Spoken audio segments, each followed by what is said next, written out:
یا رسول اللہ تیرے قدموں میں جو ہے غیر کا منہ کیا دیکھے، کون نظروں پہ چڑھے دیکھ کے تلوار تیرا، تیرے ٹکڑوں پہ پلے یا رسول اللہ،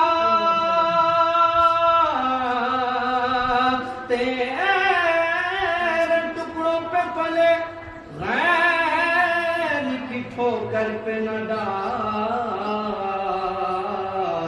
جھکیا کھائے کہاں چھوڑ کے صدقہ تیرا، پڑھیے صلی اللہ علیہ یا رسول اللہ وسلم علیہ یا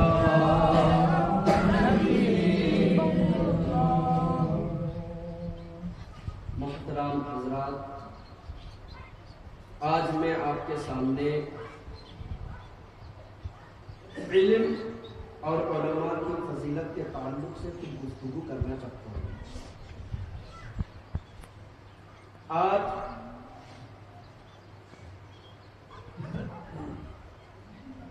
جو علم کی اہمیت ہے، جو علم کا مقام ہے، آج وہ لوگوں کی نظر سے بالکل گھٹ چکا ہے، یعنی علم کی کوئی اہمیت نہ رہی لوگوں کے سامنے۔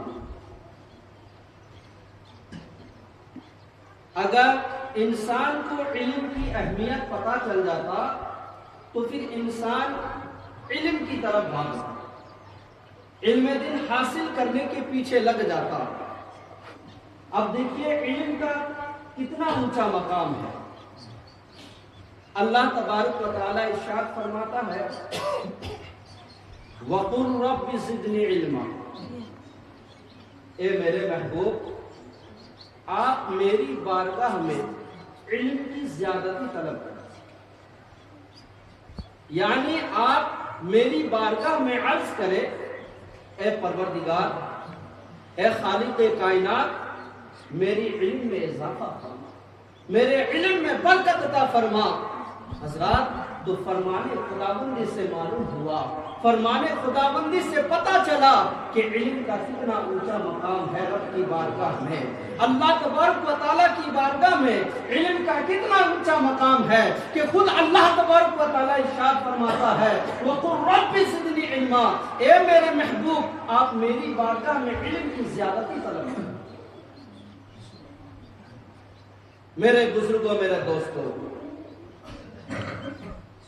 حضرت علامہ ابن حجر عسقلانی رحمۃ اللہ علیہ فتح الباری شرح بخاری شریف جلد اول صفحہ نمبر 130 پر فرماتے ہیں کہ اس آیت کریمہ سے علم کی فضیلت، عظمت پتہ چل گیا کہ علم کا کتنا اونچا مقام ہے، اس لیے کہ اللہ تبارک و تعالیٰ نے اپنے حبیب کو علم کے علاوہ کسی دوسری چیز کے بارے میں زیادتی کا حکم نہیں دیا، تو پتہ چلا کہ علم ہی ایک ایسی دولت ہے، علم ہی کہ ایک ایسی نعمت ہے کہ جس کے دنیا و ما فیہا میں کوئی مثال نہیں، جس کی دنیا و ما فیہا میں کوئی جواب نہیں۔ حضرات، اب آئیے قرآن پاک میں بھی مختلف مقامات پر علم کی فضیلت کے تعلق سے اللہ تبارک و تعالیٰ نے ارشاد فرمایا۔ کہیں اللہ تبارک و تعالیٰ ارشاد فرماتا ہے انما یخشی اللہ من عبادہ العلماء، اس کے بندوں میں اللہ تعالیٰ سے وہی ڈرتے ہیں جو علم والے ہیں۔ کہیں اللہ تبارک و تعالیٰ ارشاد فرماتا ہے یرفع اللہ الذین آمنوا منکم والذین اوتوا العلم درجات، اللہ تمہارے اور ان کے جن کو علم دیا گیا اللہ ان کے درجات کو بلند فرمائے گا۔ کہیں اللہ تبارک و تعالیٰ ارشاد فرماتا ہے قل هل يستوي الذین یعلمون والذین لا یعلمون، کیا عالم اور جاہل برابر ہو سکتے ہیں؟ ہرگز برابر نہیں ہو سکتے، اس لیے کہ علم نور ہے اور جہالت اندھیرا۔ حضرات محترم، ابھی تک آپ جو ہے قرآن پاک کی روشنی میں علم کی فضیلت سن رہے تھے، اب آئیے حدیث پاک کی روشنی میں سماعت فرمائیں کہ علم کا کتنا اونچا مقام میرے رب ہے۔ اللہ کے رسول صلی اللہ تعالی علیہ وسلم ارشاد فرماتے ہیں من زار عالما فکأنما زرانی، میرے آقا ارشاد فرماتے ہیں جس نے کسی عالم دین کی زیارت کی اس نے میری زیارت کی۔ کہیں میرے آقا ارشاد فرماتے ہیں من صفح عالما فکأنما صفحنی، جس نے کسی عالم دین سے مصافحہ کیا اس نے مجھ سے مصافحہ کیا۔ کہیں میرے آقا ارشاد فرماتے ہیں العلماء ورثۃ الانبیاء، علماء انبیاء کرام کے وارث ہیں۔ کہیں میرے آقا ارشاد فرماتے ہیں علماء امتی کا انبیاء بنی اسرائیل، میری امت کے علماء جو ہیں بنی اسرائیل کے نبیوں کی طرح ہے۔ کہیں میرے آقا ارشاد فرماتے ہیں ومن جلس عالما فکأنما جلسنی، جس نے کسی عالم کے مجلس میں بیٹھا وہ میری مجلس میں بیٹھا۔ اور آگے میرے آقا ارشاد فرماتے ہیں ومن جلسنی اجلسہ اللہ یوم القیامت فی الجنت، میرے آقا ارشاد فرماتے ہیں اور جو میری مجلس میں بیٹھا کل قیامت کے دن کو میرے ساتھ جنت میں بیٹھے گا۔ حضرات، تو پتہ چلا کہ علم کا کتنا اونچا مقام ہے۔ علم ایک ایسی چیز ہے کہ انسان کو جو ہے گمراہیت سے نکال کر ہدایت کی طرف آتا ہے۔ آپ کو ایک دلچسپ واقعہ سناتا ہوں موضوع کے تحت کہ ایک عابد صاحب تھے۔ کون تھے؟ عابد یعنی ہمیشہ وہ نماز پڑھا کرتے تھے، اللہ کی عبادت میں مشغول رہتے تھے۔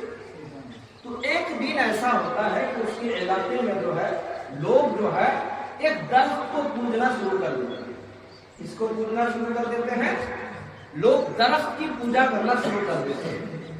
اب اس عابد صاحب کو آیا غصہ اور جلال میں آ کر کے وہ عابد صاحب جو ہے کلہاڑی اٹھاتے ہیں اور اٹھانے کے بعد اس درخت کو کاٹنے کے لیے دوڑ پڑتے ہیں۔ اور جیسے ہی چلنے لگتے ہیں راستے میں شیطان سے ملاقات ہو جاتی ہے۔ شیطان نے کہا عابد صاحب آپ کہاں جا رہے ہیں؟ تو کہا کہ میں درخت کو کاٹنے کے لیے جا رہا ہوں، میرے قوم کے لوگ جو ہیں، میرے علاقے کے لوگ جو ہیں اس درخت کو پوجنا شروع کر دیا ہے۔ شیطان نے کہا کہ میں تمہیں جانے نہیں دوں گا، کہا کہ میں جاؤں گا، یہاں تک کہ آپس میں شیطان اور اس عابد صاحب کی لڑائی ہو جاتی ہے۔ لڑتے لڑتے عابد صاحب نے شیطان کو اٹھایا اور اٹھا کر کے پٹک دیا، پھر دوسری بار اٹھایا اور اٹھا کر کے پٹک دیا شیطان کو۔ اللہ اکبر! شیطان ہار کر کے شیطان چلا جاتا ہے۔ شیطان جب ہار جاتا ہے اب کوئی چارہ نہیں ہوتا کہ اس کے ساتھ تو لڑنا بڑا مشکل ہے، کیونکہ اس کے پاس ایمانی طاقت ہے۔ اب شیطان نے ایک تجویز سوچا، اس نے کہا کہ عابد صاحب آپ اس درخت کے کاٹنے کے پیچھے کیوں پڑے ہوئے ہیں؟ آپ اگر اس درخت کو کاٹ بھی دیں گے تو لوگ دوسرے درخت کی پوجا کرنا شروع کر دیں گے، تو اس سے بہتر آپ ایک کام کیجئے، آپ کو نماز پڑھیے اور نماز پڑھنے کے بعد جب آپ مصلی اٹھائیں گے تو مصلی کے نیچے جو ہے میں روزانہ ایک اشرفی رکھ دیا کروں گا، اور آپ نماز بھی پڑھیے گا اور اس اشرفی سے آپ اپنے فیملی کو بھی لے کر کے چلیے گا، اور جو پیسہ آپ کے پاس رہے گا اس سے صدقہ، خیرات، زکات وغیرہ بھی دیجیے گا۔ نماز کا بھی ثواب ملے گا اور صدقہ وغیرہ کا بھی ثواب ملے گا۔ تو عابد صاحب نے سوچا تھا کہ یہ ٹھیک کہہ رہا ہے کہ اگر میں اس درخت کو کاٹ بھی دوں گا تو لوگ دوسرے درخت کو پوجنے لگیں گے، اس سے بہتر یہی ہے۔ عابد صاحب گیا، دوسرے دن فجر کے نماز پڑھا، نماز پڑھنے کے بعد جیسے مصلی اٹھایا تو دیکھا واقعی میں اشرفی لیا، تیسرے دن ایسے دیکھا، چوتھے دن، ہفتے تک چلا، اس کے بعد پھر اشرفی آنا بند ہو گیا۔ اب کیا ہوا، جیسے ہی اشرفی آنا بند ہو گیا، مصلی اٹھایا، دیکھا کہ اشرفی نہیں ہے۔ پھر اس دن کیا کیا، عابد صاحب کلہاڑی اٹھاتے ہیں اور اٹھانے کے بعد پھر اس درخت کو کاٹنے کے لیے چل پڑتے ہیں۔ جیسے ہی چلا، چلتے چلتے اللہ اکبر، راستے میں پھر شیطان سے ملاقات ہو جاتی ہے۔ پھر شیطان نے کہا، عابد صاحب کہاں چل پڑے؟ تو کہا کہ میں درخت کو کاٹنے کے لیے جا رہا ہوں۔ کہا کہ کیوں جا رہے ہیں؟ کہا کہ میرا اشرفی آنا بند ہو گیا ہے، اس لیے میں اب کاٹنے کے لیے جا رہا ہوں درخت کو۔ تو کہا کہ اچھا، کہا کہ اب میں تمہیں جانے نہیں دوں گا۔ کہا کہ دیکھتا ہوں تو کیسے روکتا۔ کہا کہ شیطان نے کہا پھر میں بھی دیکھتا ہوں کہ تم کیسے اس درخت کو کاٹنے کے لیے جاتا۔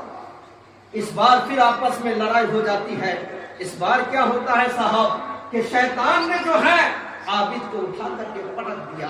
پھر دوسری بار جب لڑائی شروع ہوئی، اس بار بھی شیطان نے عابد صاحب کو اٹھا کر کے پٹک دیا۔ تیسری بار اس کی طاقت جواب دینے لگی۔